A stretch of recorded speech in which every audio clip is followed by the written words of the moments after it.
Hello everyone, we're going to be going over how to navigate the Maxar site. So without further ado, let's get into it. So first you want to go to weather.maxar.com and then you're going to put in your username and password. I've got mine remembered here.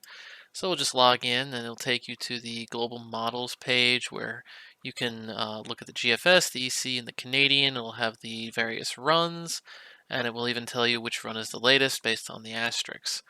And you can uh, go and take a look at all the different things. We've got 500 millibar departures, we've got precipitation type, 200 millibar winds, vorticity, wind shear, etc. There's a whole bunch of stuff here, and I highly recommend you look through this yourself to kind of familiarize yourself with this.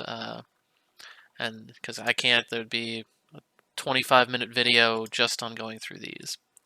So you can go and you can look at the ensembles as well.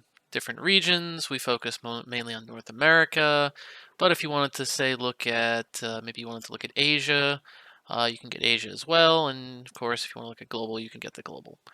There's a bunch of composites here. You can get composites for 850 temperatures. You can get them based off the 30-year for the GFS, the EC, the Canadian, in the 1 to 5, 6 to 10, 11 to 15, and the full period. Again, you can have the same regions. You can change it to precipitation. Again, you should play around with this yourself to kind of familiarize yourself with this. Now, moving on, we have 4-panel plots. This is exactly what you would think. It just compares the different, the operational, the ensemble of the GFS with the EC and the ensemble of the EC. You can kind of change this to what you would like. You can have the Canadian in there. You can kind of play around with the dates and, uh, you know, pretty much the same as the other two. I'm going to go now to verifications. This will just give you something. Basically, what this gives is a verification of how the models have been performing in the various windows that Maxar gives us, 1 to 5, 6 to 10, 11 to 15. The different operational, ensemble, and then ensemble for the Canadian.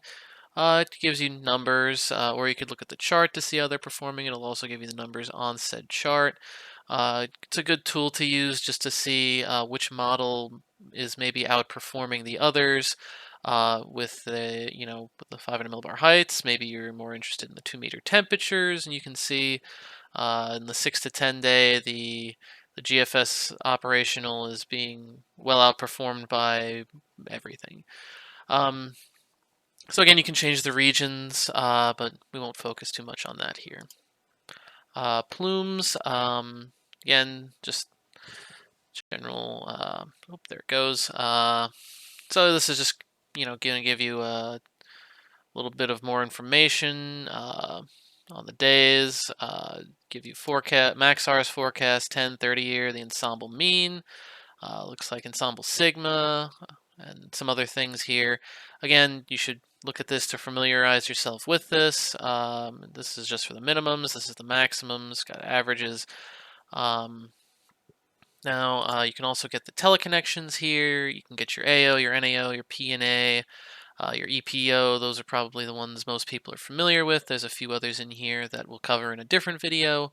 But you can get this for the GFS and the Euro. Let's say I want the AO. And it'll give you, looks like the Euro isn't quite out yet, but it'll show you both. You can run multiples. You can even, you can play around with this again to get used to it. This is just climate. This will give you, general temperatures on the composite. You can go up to a little further if this will. Okay, well, it's not working for me. Oh no, it is just being slow. This just gives you a composite, some temperatures. 5-day composite, 7-day composite, weekly temperatures. You can kind of see, as we expect that. Getting cooler as we get into September and October. Again, this is something that you should definitely look at yourself to kind of familiarize yourself with it. But moving on now to the WDDs, this is going to give you the expected degree days. This one, if I can find it, yeah, this is heating degree days, which we don't want. Population rated cooling degree days, which is what we want right now. It'll give you the Maxar number and then the GFS numbers for the past few days. So this is today's 12, 6, and 0Z runs, Monday's runs, and the 18Z from Sunday. And it'll give you the 1 to 5, the 6 to 10, 11 to 15, and the 1 through 15 day numbers with a color coding system, which they explain here. So, you know, your warmer colors, ironically, are your warmer temperatures, and your cooler colors are your cooler temperatures. Now, there are a couple other products. There's info reports, the Dynacast, and the models page. Info reports, I'll go quickly just to make sure that this video doesn't last too long. You can take a look at these. These are your Maxar reports. They'll give you a number of great things.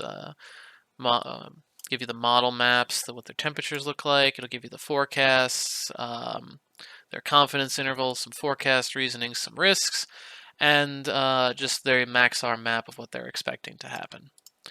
The Dynacast I will save for a different video, as it needs its own video, and then the models page takes you back to where we were with the global models.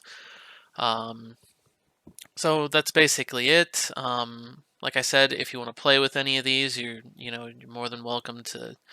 And I highly recommend it. There's a lot of cool stuff on here, and a lot of stuff that could be definitely very important for learning how to make longer range forecasts. So that's the end of the video. I hope you enjoyed it, and hope you got something out of it.